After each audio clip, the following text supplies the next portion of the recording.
মমতা ব্যানার্জি একটা মিথ্যাবাদী মহিলা, একজন মিথ্যাবাদী মুখ্যমন্ত্রী, একটা চোর মুখ্যমন্ত্রী, একটা ফাইল চুরি করা মুখ্যমন্ত্রী। হিন্দু থেকে মুসলমান হলে 5 বার নামাজ পড়ে মুসলমানরা, হিন্দু যারা মুসলমান হয় তারা 9 বার নামাজ পড়ে। ওরে বাবা, আমি মহিলা হয়ে রাজভবনে কোনোদিন যাব না। একজন কে বাড়িতে কাজ করতো, উনার রান্না করতো, সে কাঁদতে কাঁদতে বেরিয়েছে। আজকে সেই সিবি আনন্দ বোসকে উনার জন্য এখন কাঁদতে কাঁদতে পৌঁছে গেছেন। মমতা ব্যানার্জি মানুষ আছে, মমতা ব্যানার্জিকে মানুষ বলাটা মানুষকে অপমান করা হবে। ধর্মতলায় ধর্না শেষ করার পরে মুখ্যমন্ত্রী নিজে গিয়ে বিদায়ী রাজ্যপাল সিভি আনন্দ বোস তার সঙ্গে দেখা করলেন। এক্ষেত্রে তিনি বলছেন পণ্ডিত ও বিশিষ্ট ব্যক্তি বলে তাকে সম্বোধনও করেছেন। কিন্তু এক্ষেত্রে গত কয়েক বছরে রাজ্যপাল এবং মুখ্যমন্ত্রীর মধ্যে যে সম্পর্ক ছিল, তাতে করে কিন্তু খুব একটা ভালো সম্পর্ক কখনোই বোঝা যায়নি। হঠাৎ করে এই নির্বাচনের আগে বা এই ধর্না মঞ্চের পরই এই যে সম্পর্কটা, সেটা কিছুটা কি ঠিক করার চেষ্টা করা হচ্ছে বা কিছুটা কি ন্যারেটিভটা অন্যরকম বদলানোর চেষ্টা করা হচ্ছে? আপনার কি মনে হয়? দেখুন, হিন্দু থেকে মুসলমান হলে 5 বার নামাজ পড়ে মুসলমানরা, হিন্দু যারা মুসলমান হয় তারা 9 বার নামাজ পড়ে। যে মমতা ব্যানার্জি এই সিবি আনন্দ বোসকে মলেস্টেশনে কেসে ফাঁসিয়েছিলেন, আমি কালকে টুইট করেছি, আপনি আমার টুইটটা দেখবেন। ওখানে মমতা ব্যানার্জি বলছেন, ওরে বাবা, আমি মহিলা হয়ে রাজভবনে কোনোদিন যাব না।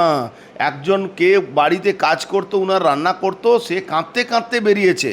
আজকে সেই সিবি আনন্দ বোসকে উনার জন্য এখন কাঁদতে কাঁদতে পৌঁছে গেছেন। মমতা ব্যানার্জি একটা মিথ্যাবাদী মহিলা, একজন মিথ্যাবাদী মুখ্যমন্ত্রী, একটা চোর মুখ্যমন্ত্রী, একটা ফাইল চুরি করা মুখ্যমন্ত্রী। এখন ওই যখন দেখবেন না ঘড়িয়াল, মানে যাকে বলে কুমিরের কান্না এখন শুরু করেছেন। আমি কালকে টুইট করে বলেছি কি, তাহলে উনার এগেনস্টে যে এফআইআর করিয়েছিলেন সেটাকে উইথড্র করে নিন আপনি, তাহলেই তো ভালো লোক হবেন। তাহলে আপনিই তো বলেছিলেন উনি একজন মলেস্টেশন করা রাজ্যপাল, এবার আপনি উইথড্র করুন, তাহলে উনি ভালো লোক। আপনি তো বলছেন উনি ভালো লোক, আমি তো বলছি না কি উনি খারাপ ছিলেন না ভালো ছিলেন। এটা ওনার শরীর খারাপের জন্য রিজাইন দিয়েছেন, সেটা সেপারেট ইস্যু।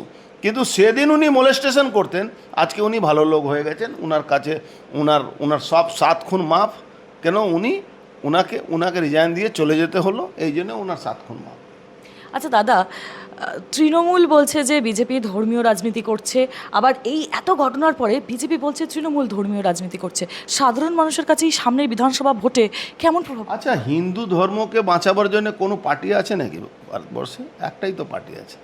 আর মুসলমানকে বাঁচাবার জন্য মারামারি হচ্ছে কি, আমি বাঁচাবো। মুসলমান বলছে না না, তোমাকে বাঁচাতে হবে না, এবার আমি নিজে বাঁচবো। সারা ভারতবর্ষে নেগেটিভ আগামী দিন থাকবে কি মুসলমান নেতা মুসলমান হবে, মুসলমানের নেতা ব্যানার্জি আর মুখার্জি আর যাদব আর মুলায়ম সিং যাদব ছেলে ওই হবে না, আর লালু যাদব ছেলেও হবে না।